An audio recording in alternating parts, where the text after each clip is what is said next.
Hi guys, it's always Cassie111, and today's video I'm going to talk about, I'm actually going to answer a lot of different questions regarding my crochet braids using 100% Kankalon hair. In the very last video, the original video, I had difficulty with editing and actually recording the video, so I ended up having to throw something together, which didn't allow me the opportunity to answer a lot of questions and show you braiding patterns. So today's video, I'm going to briefly answer some questions that I've received after I posted the video, as well as posted the pictures of that particular hairstyle. So hopefully I can address a lot of the questions that some of you may have and give you some insight on braiding patterns and that sort of thing. So stay tuned, and you'll see some videos at the very end for my new install.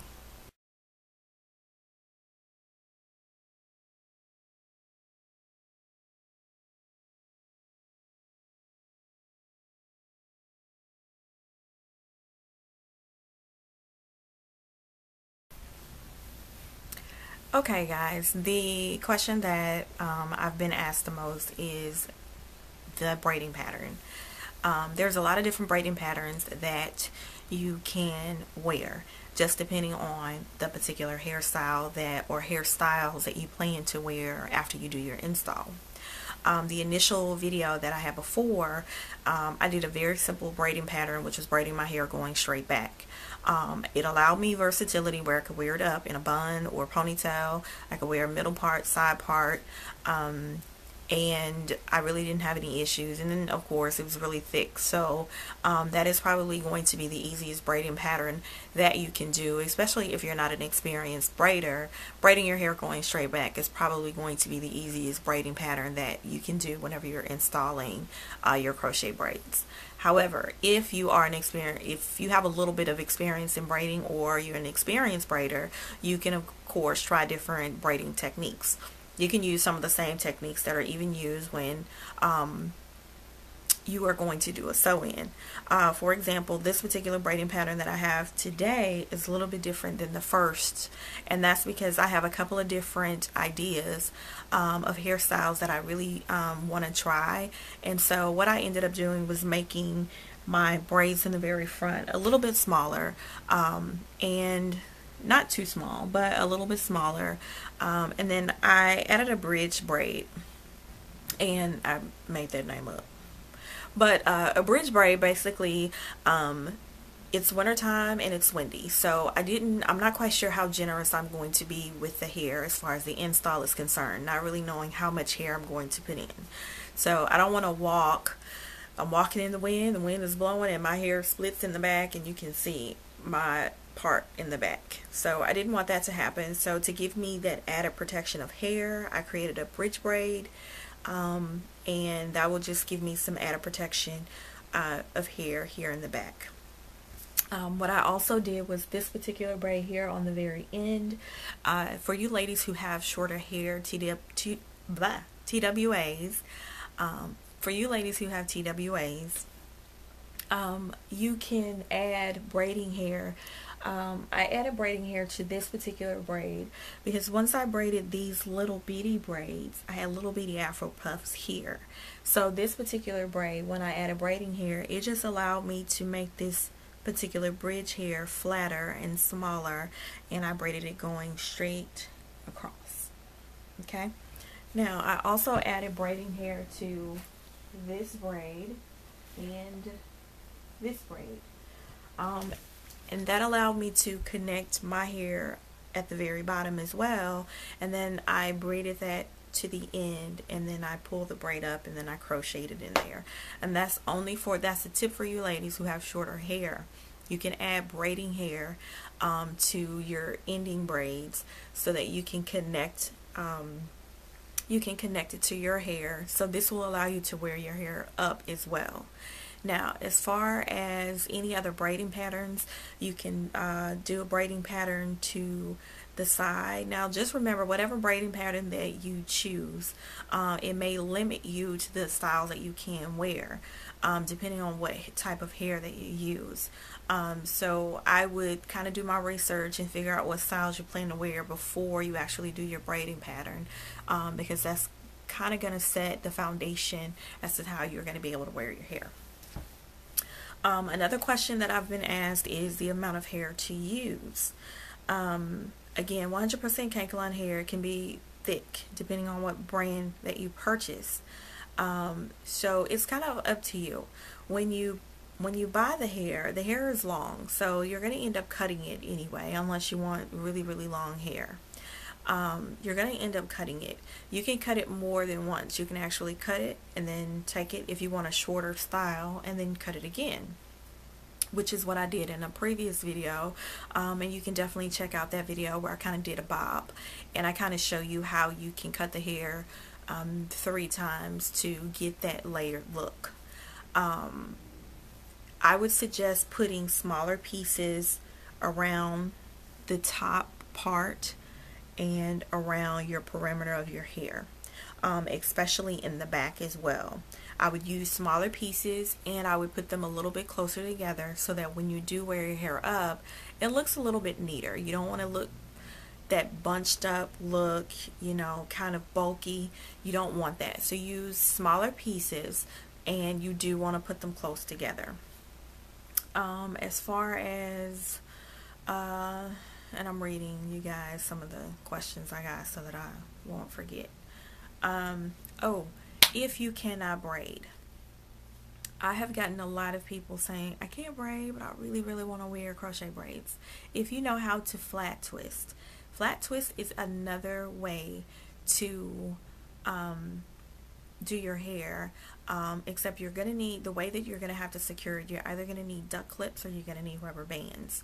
You can flat twist your hair going straight back, secure it at the back with either a duck clip or a rubber band, and then crochet your hair in. The crochet hair, because you're tying it, you're looping it, you're actually going to secure that flat twist, and it's not going anywhere.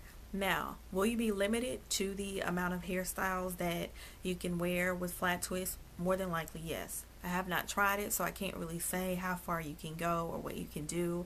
But flat twisting is another alternative if you're not an experienced braider, and you can still wear this particular hairstyle.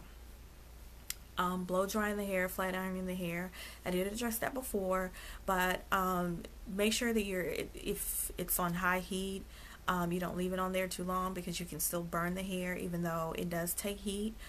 Your flat irons, I would test it out in the very back of your hair with a strand, just to see how much heat the hair can actually take with your particular flat iron. I would suggest using flat irons that actually have temperature, that shows you the temperature on there, so that you'll always know how much heat that you need to use in the future if you decide to continue to wear the braids.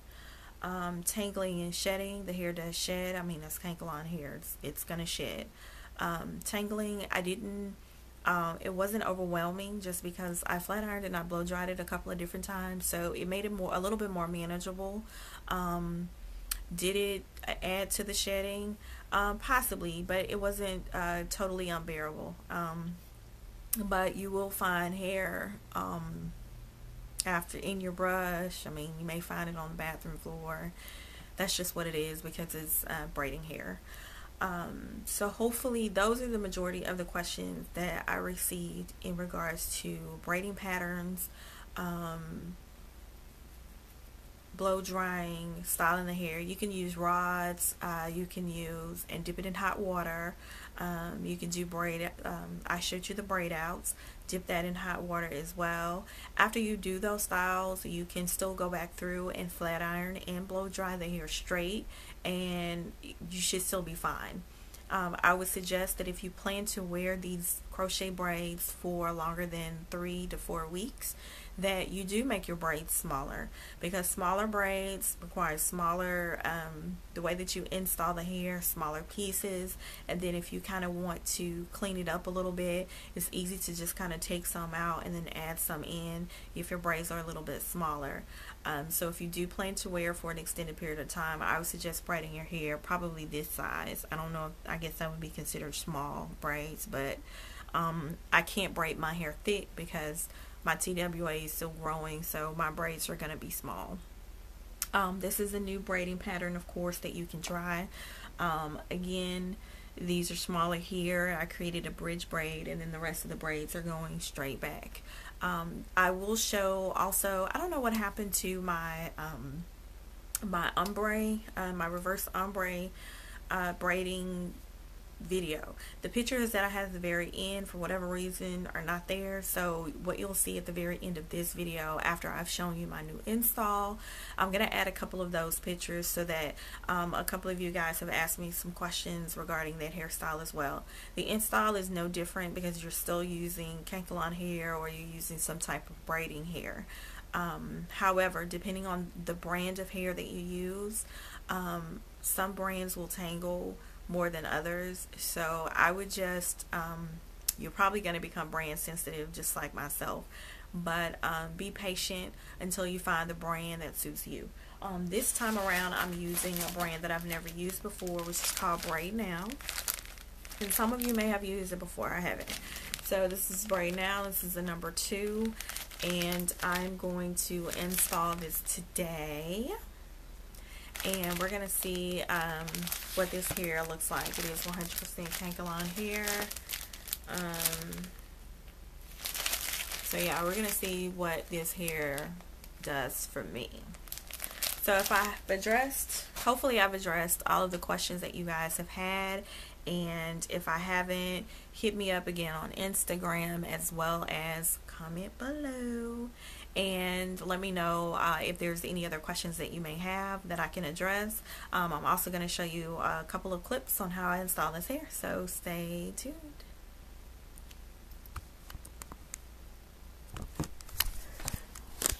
Ow. Okay guys, one other thing that I need to address is what you need to do prior to installing your hair. You want to make sure that in between your protective styles that you're allowing your hair to breathe, and that's just basically wearing your natural hair at least a couple of days in between styles, whether that's a couple of days, a week, 2 weeks. Allow your hair enough time to breathe, and that's just simply because wearing a lot of protective styles is stress and strain on your hair if it's too tight, or it could be pulling. Also, make sure that you're deep conditioning and you're moisturizing your hair on a regular basis, coming up with this particular type of regimen that helps your hair stay healthy. Also, prior to actually installing your crochet braids, you want to use some type of moisturizer on your hair when you're braiding it, especially for you natural sisters. I am using 100% shea butter that I got from a local beauty supply store. You can use mango butter, whatever your moisturizer preference is. Make sure that basically what I did was I put that on my hair and then I braided it. Now what I'm going to do is go back through and rub some of the shea butter in between on my scalp, in between the parts, just to give it some added moisture. And then during the course of time that I'm going to be wearing these braids, I'll probably do that probably twice a week. I'm not going to add any actual oil. I'll use more of a cream based moisturizer, or I'll use my shea butter, but I'm not going to. Some people actually spray water and oil. If that's what you choose to do, it's just that when you're spraying that, it's going to get on the hair and it may alter the texture of the hair. So make sure that you're protecting your hair, you're keeping your hair moisturized as you're about to install, or as you're wearing your crochet braids. Stay tuned.